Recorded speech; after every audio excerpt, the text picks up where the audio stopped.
ना सर झुकाना कभी, न सर झुकने देंगे कभी। सुनिएगा बढ़िया से, न सर झुकाना कभी, न सर झुकने देंगे कभी, जो यूपीएससी एग्जाम को फोड़े, जिंदगी है वही, जिंदगी है वही। तो हेलो गाइज, कैसे हैं आप लोग? तो फिर से एक नए वीडियो में आपका स्वागत है। तो आज का टॉपिक है यूपीएससी। यूपीएससी जो इसका फुल फॉर्म क्या हुआ, तो यूपीएससी यानी यूनियन पब्लिक सर्विस कमीशन। एक बार देख लेंगे आप लोग थोड़ा सा। यूनियन पब्लिक सर्विस कमीशन, तो यह क्या हुआ? Union public service commission, UPSC. तो यूपीएससी एग्जाम, तो गाइस यूपीएससी का एग्जाम के बारे में आज टॉपिक है। तो आज जानेंगे कि यूपीएससी का क्या क्राइटेरिया है, क्या सिलेबस है, मतलब उसका एक बेसिक जो होता है, बेसिक आइडिया आप समझेंगे आप लोग। तो यूपीएससी फोड़ने के लिए जो है, यूपीएससी का एग्जाम सफलता पाने के लिए हम लोग किस तरह से जो है एक यूपीएससी का एक रणनीति क्या है, एक अच्छी रणनीति से कैसे चला जाता है, एक बेसिक स्ट्रैटेजी क्या होता है, तो उसी पे आज हम लोग चर्चा करेंगे। तो देखिए गाइज, यूपीएससी एग्जाम को फोड़ने के लिए एक जो है अच्छी रणनीति की आवश्यकता होती है। उसके लिए आप लोग देखिए, यूपीएससी जो है या इसमें जो है ऑल इंडिया लेवल का जो है एक एग्जाम लेने वाली एक समझिए संस्था है, जो सिविल सर्विस को कहते हैं। आप लोग सिविल सर्विस में यूपीएससी आते हैं, तो उसी के बारे में कुछ फैक्ट हैं, जो फैक्ट मतलब एक तरह से पॉइंट है जो आपको बहुत जरूरी होना चाहिए। देखिए गाइज, यूपीएससी एग्जाम में लाखों की संख्या में विद्यार्थी लोग इस एग्जाम में शामिल होते हैं, और कुछ अच्छी रणनीति के कारण बहुत सारे लोग अच्छी सफलता भी पाते हैं। तो अच्छी सफलता पाने का कुछ ना कुछ मोटिव होता है, जिससे विद्यार्थी आगे चलते हैं। तो पहला मोटिव है, इसको मिटाना चाहूँगा। पहला मोटिव है, यूपीएससी क्लियर करने के लिए मोटिव होना चाहिए जो आपको सफलता में 100% कारगर होगा। वह पॉइंट को आप लोग देखेंगे और जो है यूपीएससी का तैयारी करेंगे। तो आप लोग जानते हैं कि बेसिक चीज़ की जो ग्रेजुएशन के बाद इसका फॉर्म आता है वो सब भरा जाएगा, वो सब तो आप लोग जानते ही होंगे। जो मेन मुद्दा है उस पर हम लोग बातचीत करेंगे। तो पहला मुद्दा है यहाँ पर, यदि आपको यूपीएससी फोड़ना है, यदि एक चीज़ और मैं बता दूं कि यूपीएससी वह विद्यार्थी के लिए है जो देश की सेवा करना चाहते हैं। यदि आप यूपीएससी को मनी के कारण चुने हैं, यदि आप मनी यानी रुपया पैसा के बारे में सुने हैं, यूपीएससी को आप रुपया से इसको कंपेयर किए हैं प्लस, और यदि आप सोचे हैं कि इससे इज्जत भी थोड़ा कुछ मिल जाता है और इससे पैसा ढेरी है, शान शौकत ढेरी है, यदि आप ये दोनों फैक्ट को आप दिमाग में रख के यूपीएससी फोड़िएगा, यूपीएससी का एग्जाम क्लियर नहीं कर पाइएगा। क्योंकि यह दोनों फैक्ट जरूरी नहीं है, जरूरी है देश की तल्लीनता में आप किस तरह जुटे हुए हैं, देश की सेवा में आप किस तरह से अपना आप को निखार सकते हैं, आप देश के लिए क्या कर सकते हैं। तो आपको बता दिए कि क्या जरूरी है। तो देश के लिए आप जो भी करना चाहते हैं, एक आपको प्लेटफॉर्म मिल जाता है यूपीएससी का एग्जाम को फोड़ने के लिए। तो आप चलते हैं फैक्ट पे, जो आपको यूपीएससी के एग्जाम के लिए जरूरी होगा, उस पे हम लोग बातचीत करते हैं। तो पहला बातचीत हम लोग करेंगे। पहला पॉइंट है हार्ड वर्क। हार्ड वर्क बहुत जरूरी है गाइज। आप यूपीएससी का ही नहीं और सभी एग्जाम भी होते हैं, एसएससी जो भी एग्जाम कंडक्ट करवाते हैं यूपीएससी सब, इस सब में जो है आपको जरूरी है कि हार्ड वर्क आपको मेन होना चाहिए। ठीक, हार्ड वर्क जो है क्या होना चाहिए, बहुत जरूरी होना चाहिए। ये क्या है? Hard work. अब देखिए, जैसे कि यूपीएससी एग्जाम हुआ, तो यूपीएससी एग्जाम करने के लिए अब कोई भी आदमी ऐसे उठ के नहीं एग्जाम में जो है चले जाएंगे तो उससे हो पाएगा। उसके लिए क्या चाहिए? तो हार्ड वर्क चाहिए। ये मेरा क्या हुआ? पहला पॉइंट हुआ। अब दूसरे पॉइंट पे चलते हैं। दूसरा पॉइंट क्या है? दूसरा पॉइंट है मेरा पेशेंस बनाए रखना है। यूपीएससी का एग्जाम को फोड़ने निकल गए और आपको इस बात का ध्यान ही नहीं है, तो आप यूपीएससी में असफल भी हो सकते हैं और असफल की लिस्ट में आपका नाम आ सकता है। तो दूसरा पॉइंट मेरा क्या है? तो दूसरा पॉइंट मेरा क्या है? पेशेंस। दूसरा पॉइंट क्या है मेरा? पेशेंस नाम है। तो पेशेंस है। पेशेंस के लिए क्या करना पड़ेगा? देखिए, हम मान लीजिए मैंने एग्जाम दिया यूपीएससी का, और यूपीएससी का एग्जाम दिया तो पहला बार में मैं असफल रहा, तो इसके बाद गाइज असफल होके ये नहीं करना है कि छोड़ देना है पढ़ाई। यदि कोई विद्यार्थी पहली बार एग्जाम में वो असफल होता है तो उसे दूसरी बार भी प्रयास करना चाहिए, लगातार प्रयास करना चाहिए। ये नहीं, क्योंकि यह यूपीएससी एग्जाम एक लंबे समय का यह एक प्रक्रिया है। लंबे समय तक इसमें गुजरना पड़ता है, विद्यार्थी को रखना पड़ता है। तो इसलिए आपको पेशेंस का होना बहुत ज़रूरी है। पेशेंस बनाए रखें, झटपट कोई भी काम नहीं होता है। तो यूपीएससी के लिए आप लोग थोड़ा पेशेंस बनाए रखना पड़ेगा। आपको एक दो नाम यहाँ पर आपको बताना चाहेंगे। वीरू चौहान जिसने लास्ट अटेम्प्ट में सफलता हासिल की। यदि यह पहली बार में ही यह हार मान लेता तो यह आगे इस सफलता पर हासिल नहीं कर पाता। अंजू अरुण, इस सब का नाम यह रख सकते हैं अपने मोटिव के लिए, मोटिवेशनल के लिए। अंजू अरुण, उसके बाद नुपुर गोयल, क्या है, नुपुर गोयल। इस सब को आप रख सकते हैं, नाम लिख सकते हैं और दिमाग में रख सकते हैं कि इन्होंने पहली बार में ही सफलता हासिल नहीं की, दूसरी बार भी नहीं की, तीसरी बार भी नहीं की, लास्ट अटेम्प्ट में इन्होंने बाजी मारी है। तो आप लोग समझ सकते हैं कि पेशेंस का कितना जरूरी है। तो अब नेक्स्ट पे चलते हैं। ये भी लिख सकते हैं आप लोग यदि आप चाहे तो मोटिव के लिए।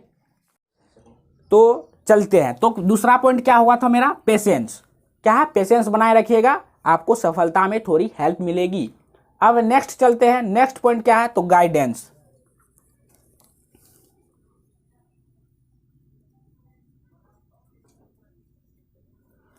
तो दोस्तों गाइडेंस की बहुत जरूरी है, प्रॉपर गाइडेंस होना बहुत जरूरी है। यूपीएससी का एग्जाम क्वालिफाई कर रहे हैं, देखिए गाइज, और सब भी एग्जाम है।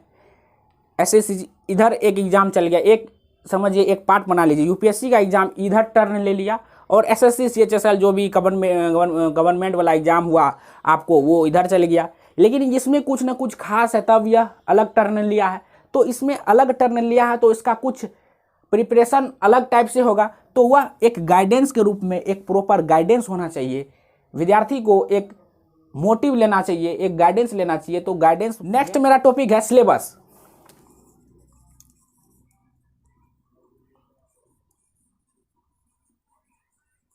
सिलेबस बहुत सबसे मेन मोटिव यहाँ पर सिलेबस है। कोई भी एग्जाम हो रहा है उसका एक फैक्ट जो होता है, एक प्रॉपर वे होता है, वहाँ से क्वेश्चन पूछा जाता है। तो यूपीएससी का सिलेबस आपको पता होना चाहिए, इससे आपको सफलता में बहुत ज़्यादा मदद मिलेगी। मेन पॉइंट यहाँ पर सिलेबस ही है।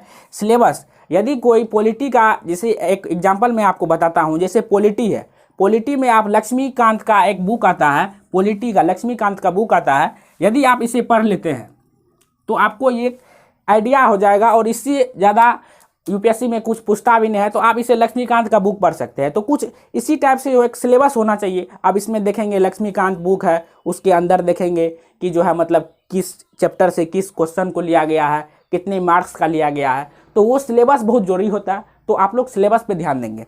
ठीक, चौथा हो गया। पाँचवा पॉइंट है, पाँचवा पॉइंट क्या है, तो पाँचवा पॉइंट है मेरा करंट अफेयर्स।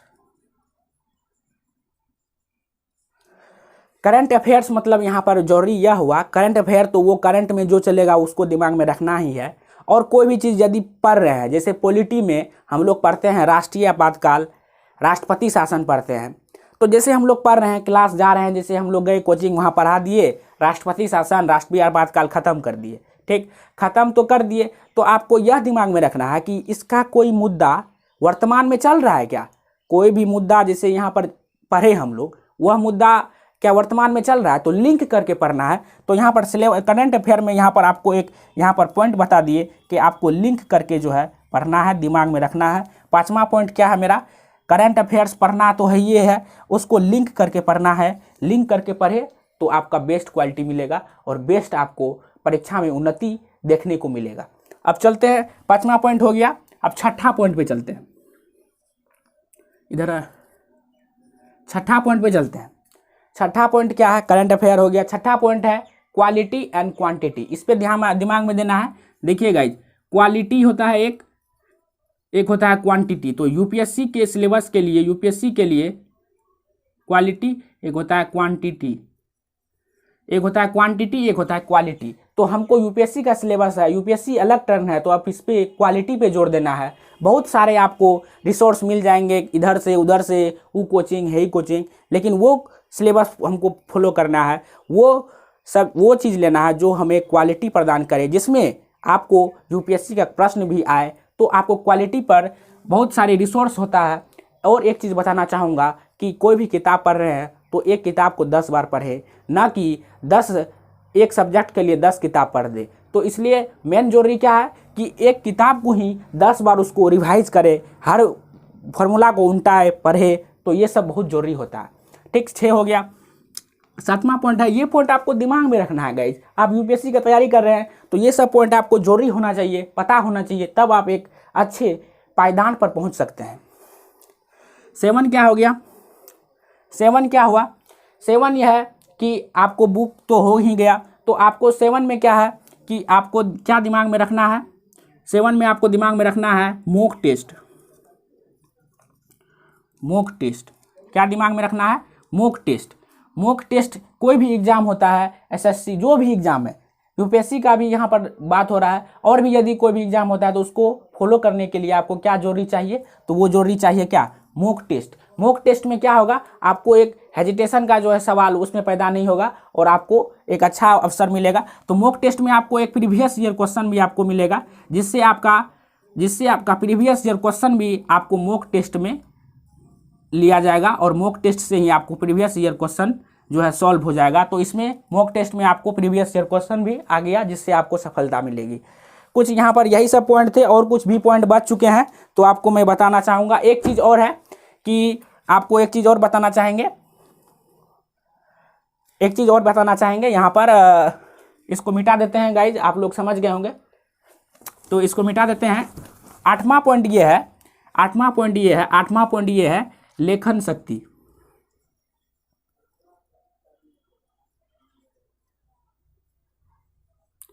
मेंस में एक चीज जो लिखना पड़ता है, वो मेंस में यदि पास करना है तो आपको लेखन शक्ति को आपको स्ट्रॉन्ग करना पड़ेगा। कोई भी चीज़ मिला उसके लिए हम लिख लिए, उसका हम वीडियो, इसका जो है हम एक एक वर्ड लिख लिए। यदि किसी पे निबंध लिखने के लिए आता है तो उसको पूरा लिखने की एक जो होता है स्ट्रॉन्ग आपको माप होना चाहिए। तो आपको लेखन शक्ति बहुत जरूरी है, तो लेखन शक्ति आपको मेंस में हेल्प करेगा।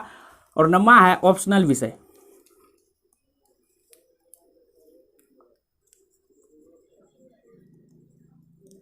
देखिए गाइज, ऑप्शनल सब्जेक्ट को बहुत मेन मुद्दा, यदि मेंस में आपको पास करना है तो ऑप्शनल सब्जेक्ट का जो है बहुत महत्वपूर्ण बात है, क्योंकि ऑप्शनल सब्जेक्ट से ही मेंस में आपको आंका जाता है। यदि मेंस में आप एग्जाम में बढ़िया लिख रहे हैं, ऑप्शनल सब्जेक्ट आपका अच्छा नहीं है, तो आपको ऑप्शनल सब्जेक्ट जो है आपको ले डूब सकता है। ऑप्शनल सब्जेक्ट आपको सफल भी दिला सकता है, आपको घटा भी सकता है, क्योंकि यह ऑप्शनल सब्जेक्ट होता है। इसलिए ऑप्शनल सब्जेक्ट जो है रुचि के हिसाब से लेना चाहिए। यदि आपके पास रुचि है तो ही यह जो है आपको ऑप्शनल सब्जेक्ट लें। ऑप्शनल सब्जेक्ट मतलब जो विषय पर आपको रुचि है वो ही विषय लें। तो यह कुछ जो है आपको कुछ जो है यह सब जो है आपको पॉइंट थे जो आपको यूपीएससी के तैयारी करने वक्त आपको इस बातों का ध्यान रखना चाहिए।